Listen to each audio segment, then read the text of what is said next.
वस्सलातु वस्सलामु अला सय्यिदिल अंबिया वल मुरसलीन।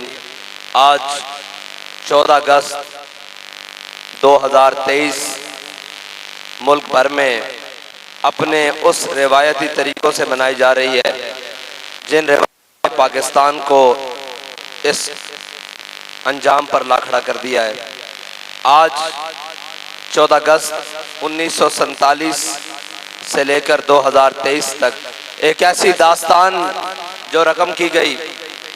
आज हम उस दिन पर खड़े हैं कि पाकिस्तान के बड़े बड़े चौकों में, बड़े बड़े चौराहों में, पाकिस्तान की रोडों पर एक बोर्ड लगे हुए हैं कि ये वतन आपका है, आप इसको छोड़कर मत जाएं।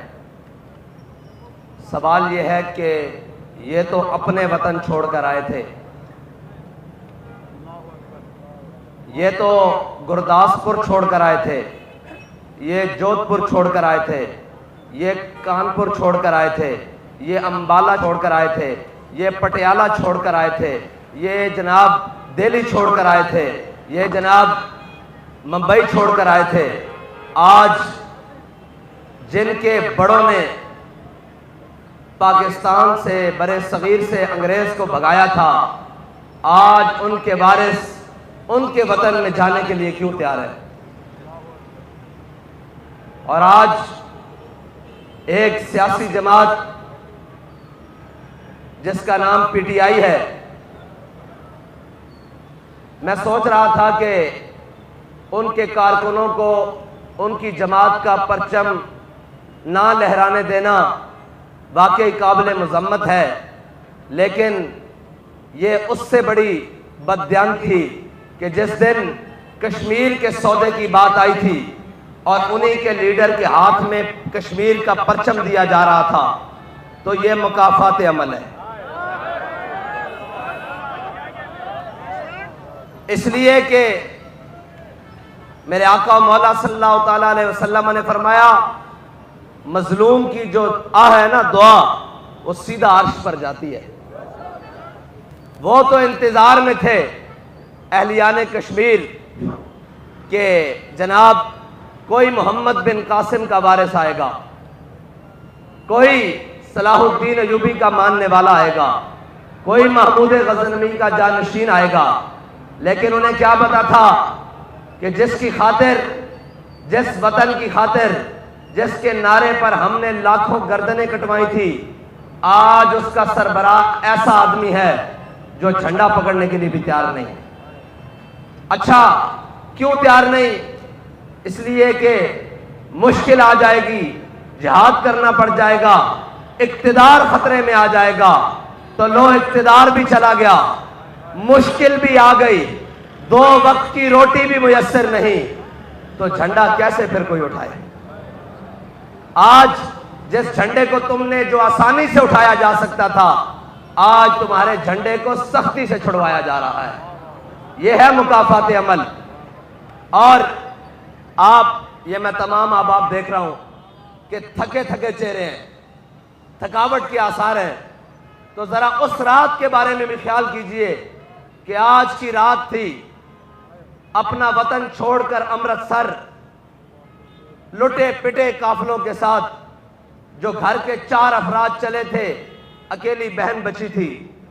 जो घर के 7 अफराद चले थे, 2 भाई बच गए थे, वो भी जख्मी हालत में। जो घर का कुंबा 13 अफराद पे मुश्तमिल था, वो 3 पर बचा, माँ, बेटा और आगे बहू, बाकी सब रास्ते में काटे गए। जरा उनका भी ख्याल करें कि वो बाबिल पाकिस्तान में आज की रात कैसे गुजार रहे होंगे। और वो तो इस यकीन से आए थे, वो तो इस ईकान से आए थे कि इंशाअल्लाह अब सुबह होगी, अब जनाब पाकिस्तान के अंदर मोहम्मद अरबी का निज़ाम होगा और जनाब सुबह ही बोलबाला होगा। लेकिन सुबह होते ही वो किन की बुनियाद पर आए थे? वो इसी बुनियाद पर आए थे कि हमारे भाइयों ने कहा है कि इधर चले आओ, ये मुसलमानों का वतन होगा, ये मोहम्मद अरबी के गुलामों का वतन होगा। लेकिन 76 साल से इन मुसलमानों ने, इन दावा इश्क रसूल करने वालों ने इस पाकिस्तान के अंदर ना निज़ाम मुस्तफ़ा ने दिया, ना हुजूर का निज़ाम आने दिया, ना कुरान का कोई निज़ाम आने दिया, ना कुरान के अहकाम आने दिए। इस पाकिस्तान के बसने वालों ने, वो 1857 में कहते थे गदर हुई, लेकिन बाखुदा जो पाकिस्तान के अंदर गदर हुई, आज तक उन्होंने कहा लो हमने अपनी जानें देकर, अपने वतन देकर, अपनी जायदादें देकर, अपने बच्चे देकर, अपने माल देकर, अपने असबाब देकर तुम्हें वतन लेकर दिया है। चलो उठो, मोहम्मद अरबी के नाम पर इसको खड़ा करो पूरी दुनिया के ऊपर और इस परचम को बुलंद कर दो अब पूरी दुनिया के अंदर, इस सबज हिलाली परचम को कि ये इस्लाम का परचम है। लेकिन अफसोस, अफसोस कि जिस परचम को हमने इस्लाम के नाम पर बुलंद करना था, आज उस पाकिस्तान के अंदर उन परचमों को बुलंद करने की कोशिश की जा रही है। वो नापाक परचम जिनकी बुनियाद इस्लाम के अहकामात से टकराती है, जो सरासर इस्लाम के मुनाफी हैं। आज उस पाकिस्तान के ऐवान बाला में और ऐवान बाला के अंदर बैठे हुए लोग जो कम अज कम 5-5 बार असेंबलियों से, फिर 2-3 बार सेनेट के मजे लेने के बाद, जिसको पाकिस्तान का ऐवान बाला कहा जाता है, आज उस ऐवान बाला के अंदर इस्लाम को दहशतगर्द कहा जा रहा है। आज उस ऐवान बाला के अंदर इस्लाम को इंतहा पसंद कहा जा रहा है।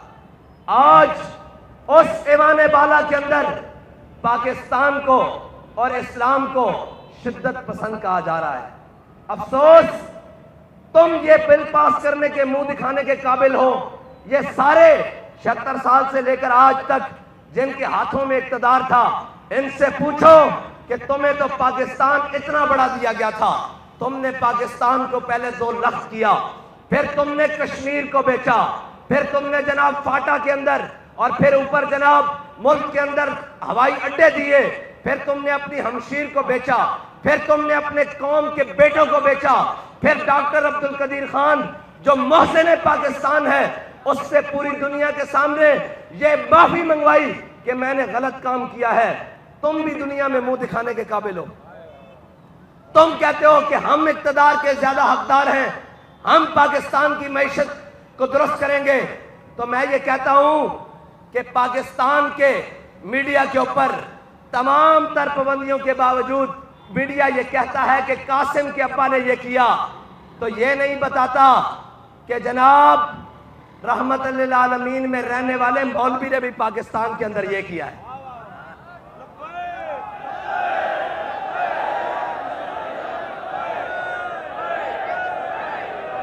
और यह नहीं बताता कि उस मर्द कलंदर जिसकी बारगाह में हम सब जमा हैं, उस मर्द कलंदर ने एक अपने ऐलान से कश्मीर के अंदर खत्म नबूवत का बिल पास कराया जो कम अज कम 50 साल से असेंबली के फ्लोर पर पड़ा हुआ था। कहा था कि हम खत्म नबूवत पर पहरा देकर आए हैं और अब हम फैजाबाद से वापस आए हैं। अगर तुमने खत्म नबूवत का बिल कश्मीर में कादियानियों को काफिर करार नहीं दिया गया था बाबा जी के इस ऐलान से पहले, और जनाब सूरज 17 का गुरूब हो रहा था और 18 का तुलू हो रहा था, बाबा जी ने कहा था सब इसको लब्बैक के नारों से अलविदा करो और हम तुम्हें अल्टीमेटम देते हैं, जल्द अज जल्द इस कश्मीर के अंदर कादियानियों को काफिर करार दो, वरना हमने जो धरना दिया है फैजाबाद के अंदर, अगला धरना मुजफ्फराबाद के अंदर होगा और लोग फैजाबाद को भूलकर मुजफ्फराबाद को याद करना शुरू कर देंगे। यह नहीं बताता कि एक शख्स की आवाज ने लाखों मुसलमानों के ईमान बचा दिए और कश्मीर के अंदर इस्लाम का, खत्म नबूवत का परचम लहरा दिया। लेकिन अफसोस ये बताएंगे कि आज उस फलां ने, अदाकारा ने फलां शख्स की जनाब वीडियो लीक कर दी है। भाई तुम्हारा बाजा बजाना बजता है इसलिए कि पाकिस्तान का बाजा तो बज चुका है, इसलिए कि पाकिस्तान के अंदर और कोई चीज तो बची नहीं, एक बाजा ही रह गया, वो बजेगा। ये रोने वाली बात है, हंसने वाली बात नहीं है। इसके अलावा है क्या? पुत्र बाजा बजा के ना घर जाके बिजली का बिल भी देख लवी। हाँ, बाजा बजान तो बाद घर जाके पूछी कि असी ये मुल्क पाकिस्तान इस्लाम के नाम से लिया सी, लेकिन मैं 76-72 जनाब चैनल खोल के देख रहा किसी एक जगह भी इस्लाम का नाम है कि नहीं। अगर ना होवे तो फिर दोबारा बाजा बजावी, क्योंकि तुहाडे को रहा कुछ नहीं बाजा बजाने तो इलावा, तुहाडे को शह कोई नहीं बाजा बजाने तो इलावा। इस वास्ते कि जिन्हां दी बाजियां नूं नचा दिता गया होवे वो फिर बाजा ही बजा सकते हैं।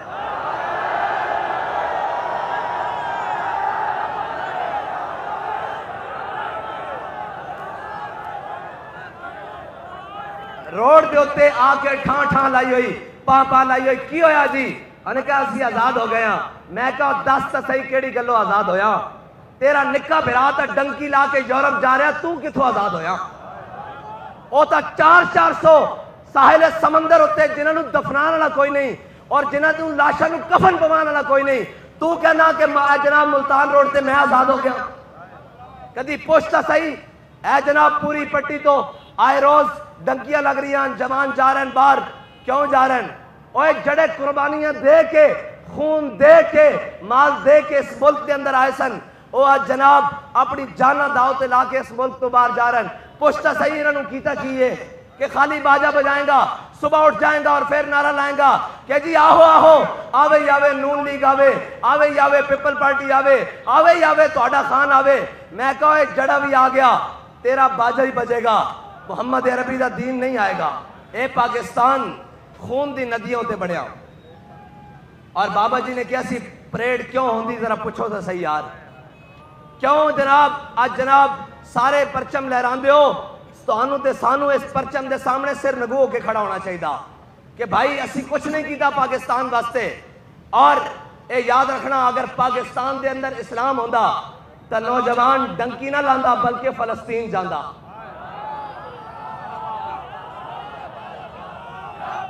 अगर पाकिस्तान के अंदर मुहम्मद अरबी का दीन होंदा तो नौजवान डंकी ना लांदा कश्मीर जांदा। अगर मुहम्मद अरबी का दीन का निजाम होंदा, मुहम्मद अरबी का दीन होंदा सल्लल्लाहु तआला अलैहि वसल्लम दा, ते नौजवान जनाब यूनान ना जांदा बल्कि बर्मा जांदा। और इस तरह ना जांदा, इस तरह जांदा कि दो नीम इनकी ठोकर से सहारा हो दरिया, सिमट कर पहाड़ इनकी हैबत से राई। और ये भी याद रखना, इस्लाम अपना हिस्सा पूरा लेंदा, पूरा लेंदा पूरा। जिन्होंने क्या सी ना, क्या हो बुए बंद कर लो जनाब, की होया जे लिख के दे दोगे एक बारी कि जनाब साडा लब्बैक ना कोई ताल्लुक नहीं, तो मैं अज वेख रहा उन्होंने लिख के देना पै रहा। ते जड़े इशारे करते सन ना कि जी ए लब्बैक वाले का घर जे, ए लब्बैक वाले का घर जे, साडा घर उत्थे ही है।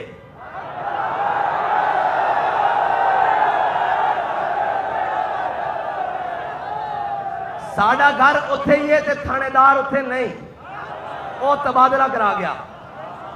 यह गल है कि नहीं? ते असी उथों रोजाना निकलते भी हाँ ते वापस घर जाते भी हाँ। साडे राज कोई बैठे सन तां भी सानू कोई फिक्र नहीं सी। और ये तो छोटी बात है, बाबा जी ने किसी ने पूछा भाई हाँ भाई, उन्हें कहा जनाब मेरे घर पुलिस आ गई। बस बाबा जी ने कहा हाँ भाई की हुण तेरा की ख्याल है तहरीक लब्बैक बारे? उन्हें कहा जनाब तुसी सानू अपनी इज्जत वास्ते नहीं बुलाया, हुजूर की इज्जत वास्ते बुलाया। ते मैं हजरत जनाब सैयदना सिद्दीक अकबर का गुलाम हाँ। ये गल करते हो हुजूर की इज्जत वास्ते, मेरे घर वालियां नूं कोई बालां तो घसीट के भी लै जावे, मैनू कोई परवाह नहीं, मैं हुजूर की इज्जत से उस तरह खड़ा होया।